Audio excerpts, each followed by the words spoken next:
ay sumunod. In our lives, what can we learn from the lovable Jesus in this verse? Be Spirit-led. Listen to the voice of the Spirit. Kaya nga ang kabilin-bilinan sa Revelation 2:29, he who has an ear, let him hear what the Spirit says. Pakinggan ang inuudyok, ibinubulong ng Espiritu. We must be Spirit-sensitive. Pagka po may ipinapagawa ang Panginoong Diyos, kailangan tayo tahimik, quiet enough to hear the voice of God.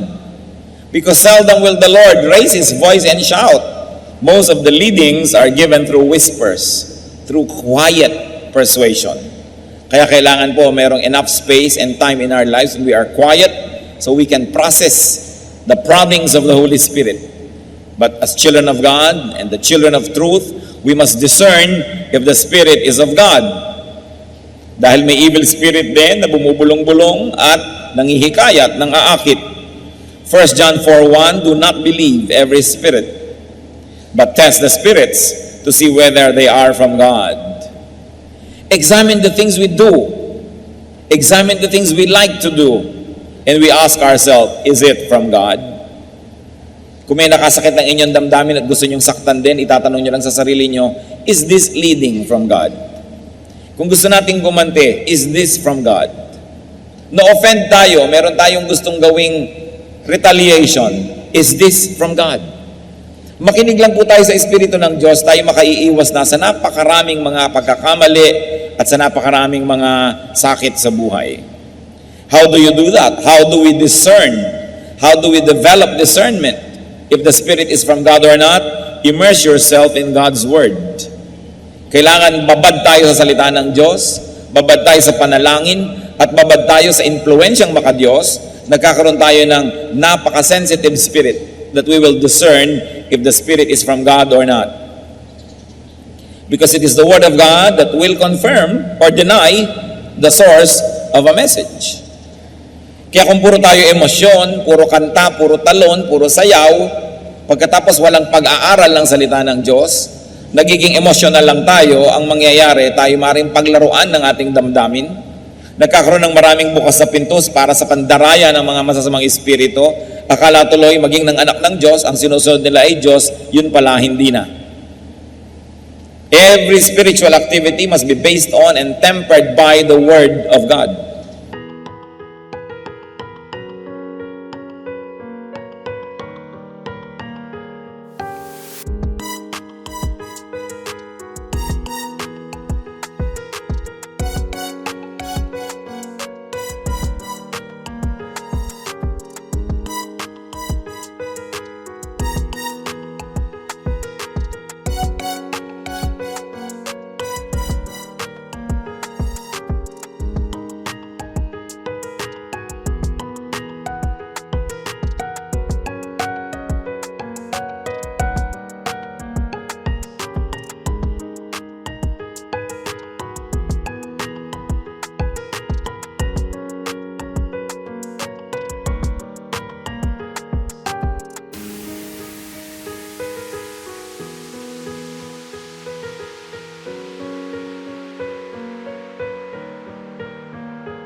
By an intelligent study of the Word of God. Hindi puro emosyon. So be led by God's Spirit, not by a bad spirit. Ituloy po natin ang pagbabasa ng chapter 4 ng Matthew, this time verses 2 to 4. After fasting 40 days and 40 nights, he was hungry. The tempter came to him and said, if you are the Son of God, tell these stones to become bread.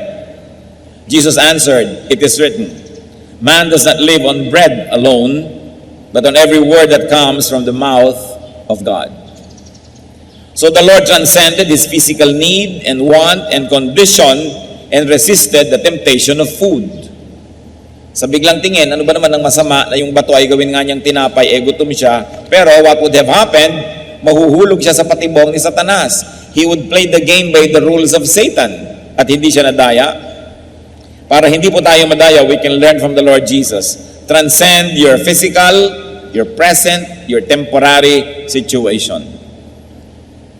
Yung atin pong panandali ang mga hirap, gutom, pangamba, pagdurusa, lungkot, huwag nating payagan yan na maging entry point ng pandaraya ni Satanas. Nothing is forever, not even sorrow, not even discomfort, not even problems. Pero pagka tayo nawawala ng pag-asa, yun ang mahirap. Kasi pag wala na tayong pag-asa, humihiram na tayo kay Satanas ng mga pamamaraan para malutas ang ating kalagayan. Pero kung meron tayong inaasahan, alam nating kailangan ay magpakatatag ako, mananatili ako sa tama, sa makadiyos, matatapos din ito dahil may inaasahan ako na wakas nito. And Jesus is our hope. No matter how difficult the situation, do not receive anything from the devil, though it might be what you need. And very especially, though it might be what you want. Do not receive money, or fame, or glory, or pleasure from Satan, though you may want it. Because God wants you well, God wants you prosperous, God wants you all right.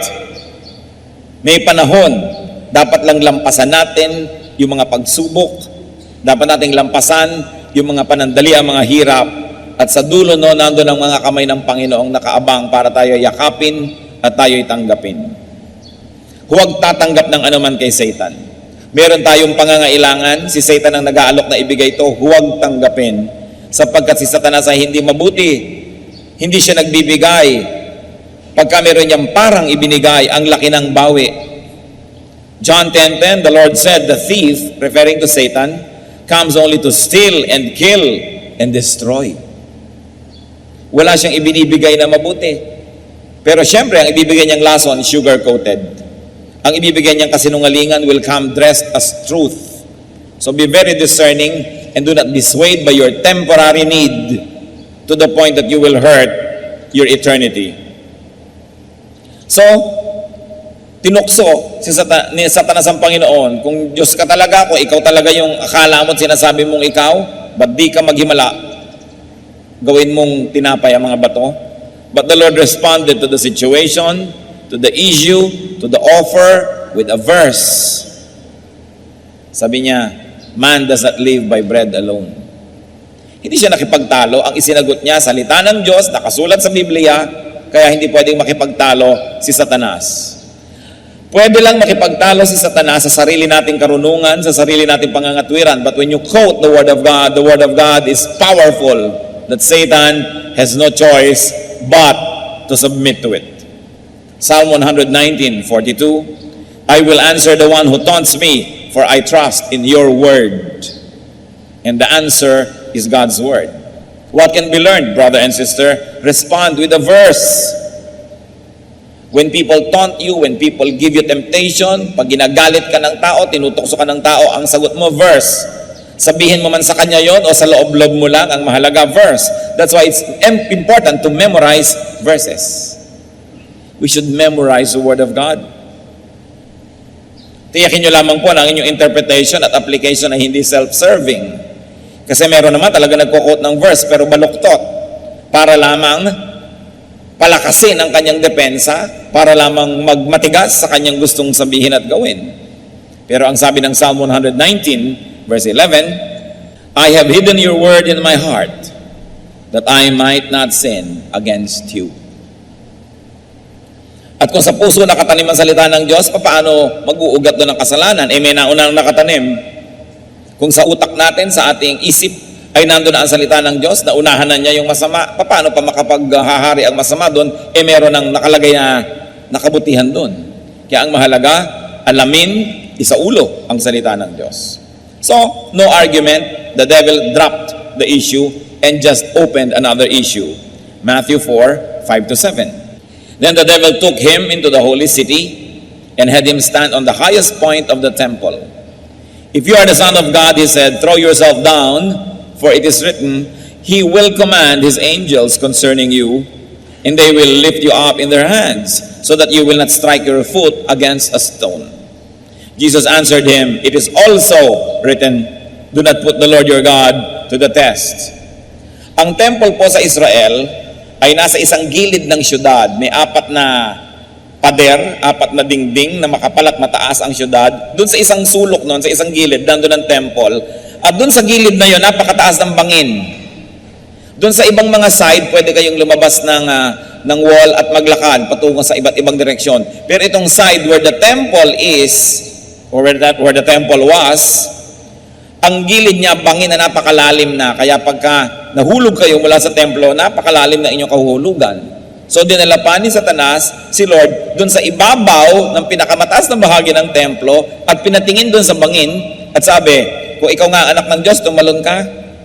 Di ba? Sabi sa Biblia, eto, nagkukot na sa Biblia si Satanas. Kaya hindi lahat ng nagkukot sa Biblia ay galing sa Diyos. Tatandaan nyo yan. Dahil mali ang paggamit ng quotation. Sabi sa Biblia ay hindi ka papabayaan ng langit. Sasaluhin ka ng mga anghel ni hindi sasayad sa mga bato ang iyong paa. O talon na. Patunayan mo kung sino ka. At ang sabi ng Panginoon, do not put the Lord your God to the test. It is also written. Nag-quote na naman ang Panginoon sa Biblia. So the Lord did not walk into a trap. The Lord did not call the dare. The Lord did not prove Himself. And the Lord did not allow Himself to be measured by Satan's standards. Napakarami po sa mga tao ang dapat matuto dito dahil marami tayong pinapasok na gulo dahil lang tayo natutuksong patunayan kung sino nga tayo. O kung talagang matapang ka, kung maunang manuntok. O kung talagang magaling ka, gawin mo ito. Kung talagang matibay ang dibdib mo, itong unahin mong gawin, kaya tuloy nagkakagulo ang mundo. Pero sabi ni Lord, it is also written, huwag mong bibigyan ng ganitong uri ng mga test ang iyong Diyos. Huwag po tayo mga kapatid papasok sa mga tukso, sa mga trap. Pag pinuprove na kung sino ka, kumisan yung mga ibang younger people, ipoprove nila na magaling sila, mahusay sila. So anong gagawin nila? Magre-rebellion, gagawa sila ng sarili nila mga kingdom. Pero may pinuprove lang sila na magaling ako, kaya ko rin yan. But it's a trap. Because anything that is not done from a pure motive could only be the prodding of evil spirits. Sapagkat motibo ang tinitingnan sa atin ng Diyos sa ating ginagawa. Psalm 141 verse 9, keep me from the snares they have laid for me, from the trap set by evildoers. Iiwas niyo po ako sa mga patibong, sa mga bitag. So keep me from friends and family. Keep me from myself na nagiging dahilan para ako hindi makapag-isip ng mabuti dahil kakampihan ako agad, uudyukan ako agad, na patunayan kung sino ako, na magaling ako. Ito po ay mga patibong. Avoid traps. At syempre, sinasabi din sa Biblia, ang mga babaeng magaganda at magagandang magsalita, ganon din ang mga lalaki na mapang-akit, ay trap yan sa mga married people who should not even entertain such persons. They are traps. Oras na pumasok ka, hindi mo alam, bitag pala, ang hirap ng lumabas. Marami pong mga traps, mga kapatid. Kung minsan yung pagsisikap, sisikapin kong maging best engineer, sisikapin kong maging best accountant, o sisikapin ko na maging best pastor, sisikapin ko na maging magkaroon ng ganitong ministry at papalaguin ko. Kung minsan hindi naman pure lagi ang motive. Dahil lang may inggit sa kapwa, dahil may gustong patunayan o gustong makipagkompetisyon. Sayang ang lahat ng pagod natin sa pagiging excellent kung ang dahilan lang pala ay gusto lang nating magpasikat. Gusto lang pala nating daigin ang ating kapwa. Si Solomon na pinakamarunong na tao naglakad sa balat ng lupa, sabi niya sa Ecclesiastes 4 verse 4, I saw that all labor and all achievement spring from man's envy of his neighbor. Nagpapalaki ng bahay, hindi dahil kailangan niya o gusto niya, kundi dahil gusto niyang daigin ang kanyang kapitbahay. Estudyante, pinipilit ng magulang, taasan ng grade, taasan ng grade, taasan ng grade. Hindi lang talaga para matuto, para madaig pala ang mga kaeskwela. Husayan mo ang isang bagay. Kaya ganyan na rin siguro yung mga kumisan ay walang kabuluhan na nagpapalagay sa Guinness Book of Records. Pinakamahabang hotdog sa mundo, 3 kilometro. O ano ngayon, ang napala mo na may pinakamahabang hotdog sa mundo, nalagay ka lang sa Guinness Book of Record, natalo mo lang yung dating may record. Pinakamalaking salad, isang buong plaza, salad. Sino ngayon ang kakain nito?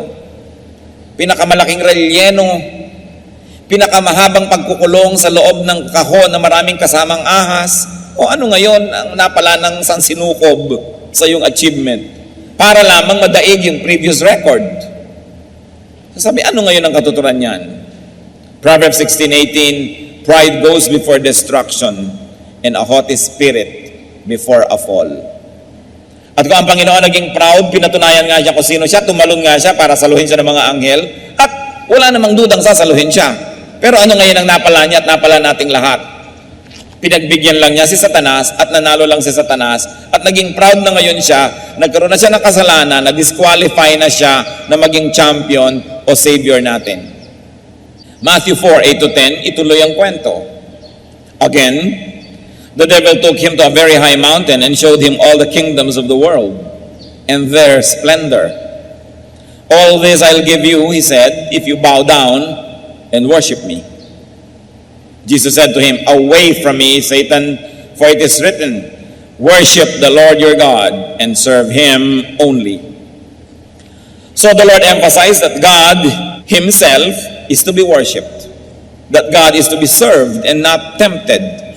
So nung hindi nag-click yung temptation na naman ni Satan, panibago na naman. O ibibigay ko sa iyo lahat ng kaharian sa mundo. Lumuhod ka lang sa akin, sambahin mo lang ako. Sabi ng Panginoon, nasusulat, sambahin mo ang Diyos mo at paglingkuran mo siya. What was important here is that the Lord knew himself, that he was the Son of God. And because he knew himself, he behaved accordingly. He demanded proper treatment and exercised his power and authority. Sabi niya kay Satan, away from me. Kayo po, mga kapatid, sino ba kayo? Kanino ba kayong anak? Natanong niyo na ba ang katabi niyo, kanino ka bang anak? Diba? Siyempre, ang sagot natin, anak ba tayo ni Satanas? No. Anak tayo ng Diyos. Amen? So, behave according to your identity. Anak ka ng Diyos eh. Christian ka eh. So lagi mo itatanong, ito bang gagawin ko ay bagay sa anak ng Diyos gawin. So behave according to your identity. Kristiyano ako, dapat ba ako nagpapakalat-kalat sa kalsada ng ganitong oras ng gabi? Kristiyano ako, dapat ba ako pumupunta sa mga nightclub, sa mga bar at kung ano-ano pa? Kristiyano ako, dapat ba akong nakikita sa ganitong uri ng mga sitwasyon? Behave according to your identity. Because the Lord said, worship the Lord your God. Huwag mo kong ganyanin, huwag mo kong tuksohin, lumagay ka sa lugar. And Ephesians 4:1 says, I urge you to live a life worthy of the calling you have received. And the Lord calls us to holiness. The Lord calls us to glory and to eternity. Respect yourself. And automatically others and Satan will respect you. Kailangan igalang natin ang ating sarili.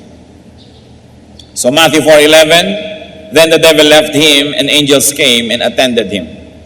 Sumuko na si Satanas, matapos ang sunod-sunod na tukso, hindi siya pinatulan, ang isinagot lang lagi, Word of God. Walang labis, walang kulang. So the devil gave up and obeyed. And interestingly, angels affirmed Jesus' stand and position and served him after the test, not during. Not during. Hindi po natin tinutulungan ang sino man during the test.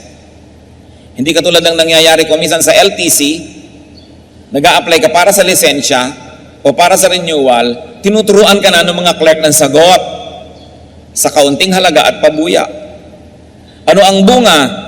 Mga tsuper natin na hindi marunong magbasa ng traffic signs, mga tsuper na hindi alam ang road etiquette, mga tsuper na talagang nakahambalang, nakakalat at napakalaking disgrasya sa kalsada.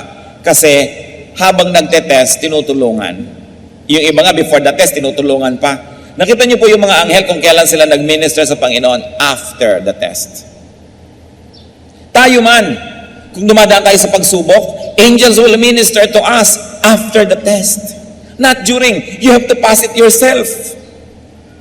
At ang nakatutuwa nito, at nakaliligaya at nakapagbibigay ng ginhawa, sabi sa Biblia, hindi tayo bibigyan ng pagsubok na di natin kaya. Sukat tayo ng Diyos. At ang pinapayagan lang niyang pagsubok na dadating sa ating buhay, yung nasukat na rin niya at alam niyang kaya nating ipasa. Kaya huwag kayong magsasabing napakahirap ng pagsubok, di ko kaya. Para niyo nang sinabing hindi marunong magkalkula ang Diyos, hindi siya marunong sumukat o bumilang. Sinabi na sa Biblia, hindi ka bibigyan ng pagsubok na di mo kaya. Kaya kapatid, kayanin mo, pass it. And the angels will be there at the end of the road to minister to you.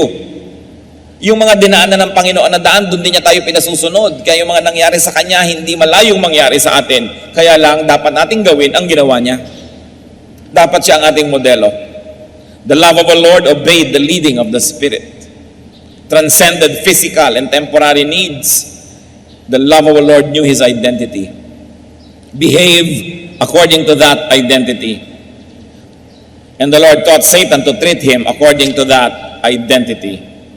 Ano po bang identity nyo? Kayo'y husband? Behave as a husband of one wife. Nagkakagulo when you do not behave according to your identity. You are a wife, behave as a wife. You are a son, a daughter, behave as a son or a daughter.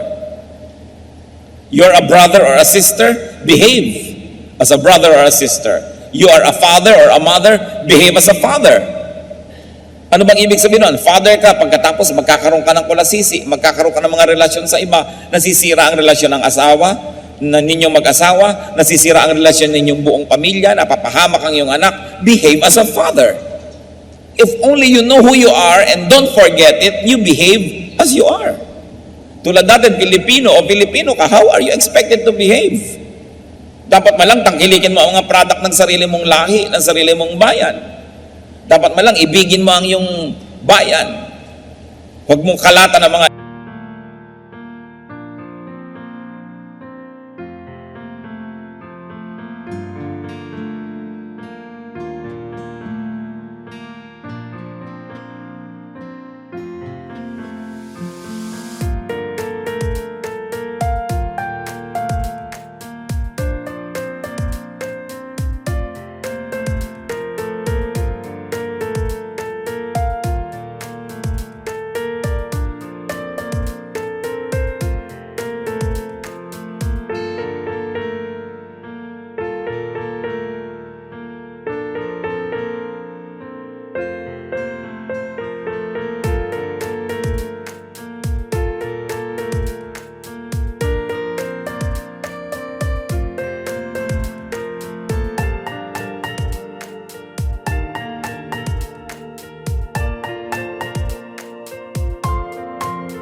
ilog. Huwag kang dumagdag sa problema ng bayan, kundi solve the problems of the nation because you are a Filipino. Kung Filipino Christian ka, anong dapat na behavior mo? Marami po talagang tao nawawala sa sarili, kaya nagugulo ang buhay. May asawa na, nag-entertain pa ng iba, kahit man lang sa isip. Behave according to your identity. Hindi mo na dapat ina-entertain yan. Masaya ka man o hindi. Kung malungkot ka, di malungkot ka, magtiyaga ka. Pero hindi mo dapat nasirain yung image mo kung ano ka. And remember, we were created in God's image. We are God's workmanship to do good works. And you are a Christian. Kung Kristiyano ka, anong yung identity? Bagay ba sa bibig ng Kristiyano ang nagchichismis? Bagay ba sa Kristiyano yung rebellious sa kanyang spiritual authority? Bagay ba sa Kristiyano yung namimintas? Bagay ba sa Kristiyano yung kung sino ang kumupkup sa'yo, nag-alaga sa'yo, nagpakain sa'yo, bigla mong tutuklawin? At pagkatapos, pagsasalitaan mo ng masasakit at masasama para lang magmukha kang mabuti at martir, kaawaan at tulungan ng iba? Bagay ba yon sa bibig ng Kristiyano? Bagay ba sa mga Kristiyano na nagsusuporta sa mali? Kung tayo lang po lalagay sa lugar, aayos ang ating buhay. Teacher ka, bagay ba sa teacher ang hindi nagtuturo, hindi naghahanda ng lesson plan? Estudyante ka, bagay ba sa estudyante hindi nag-aaral? The Lord did not forget who He was. Sabi niya kay Satan, worship the Lord your God. Lumagay ka sa lugar. So the love of the Lord kept His argumentations with the devil to the minimum. Few words. And to the Word of God.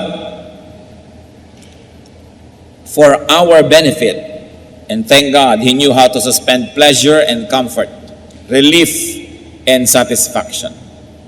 Many people are deceived and trapped when they seek immediate pleasures. Hindi makapaghintay, minamadali ang panahon. Assistant pa lang, hindi maghintay, gusto agad siya ang maging top person.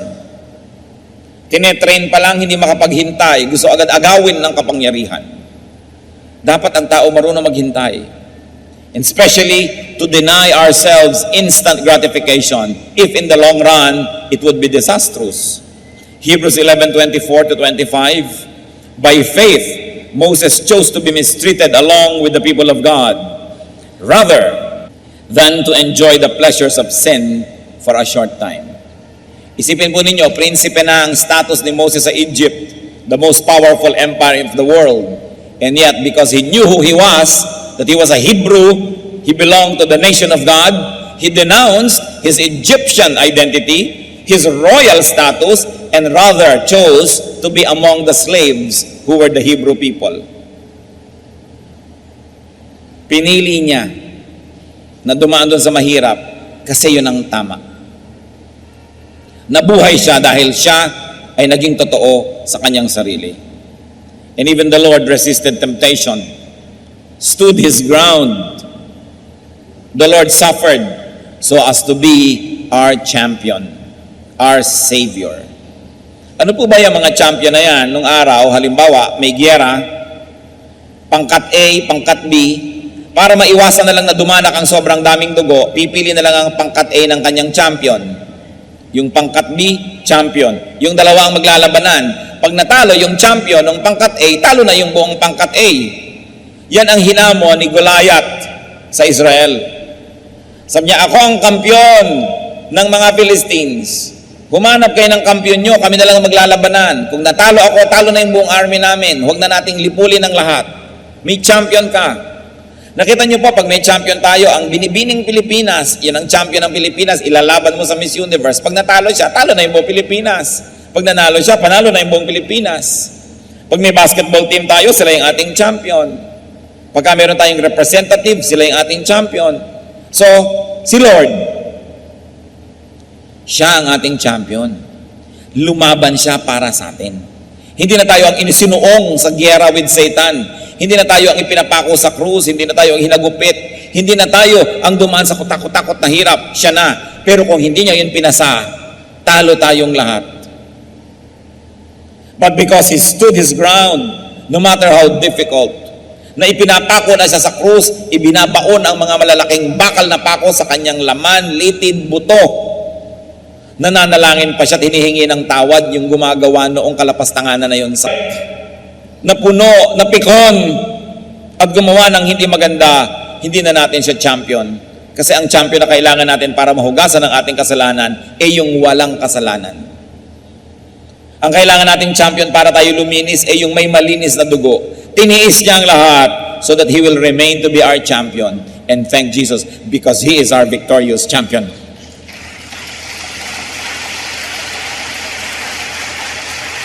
Yun pa lang dapat na nating ibigin ang Panginoon eh. Gaano karaming tatay, champion ng pamilya nila, pero nung dumaang kekembot-kembot, bumigay. Ang sweldo na pabigay sa iba, nagdusa ang pamilya. Gaano karaming mga anak, champion ng kanilang pamilya sa school. Ang glory niya, glory ng pamilya. Ang kahihiyan niya, kahihiyan ng pamilya. Tapos may nag-alok ng drugs. May nag-alok ng kabalbalan, ginawa yung kabalbalan. Napahiya, nasaktan ng buong pamilya. Talo. Champions tayo ng ating maliliit na mundo. Pero pwede tayong magwagi dahil yung champion ng malaking mundo natin, si Kristo, nagwagi na siya. Hebrews 4:15. For we do not have a high priest who is unable to sympathize with our weaknesses, but we have one who has been tempted in every way, just as we are, yet was without sin. Huwag niyong sasabihin, sapagkat ako'y tao lamang. Sapagkat kaya nga ang Diyos ay nagkatawang tao, para niya, pakita sa atin, na kahit siya'y nagkatawang tao, hinarap niya at nagpakatibay siya sa harap ng mga tukso para meron tayong modelo na pwedeng tularan.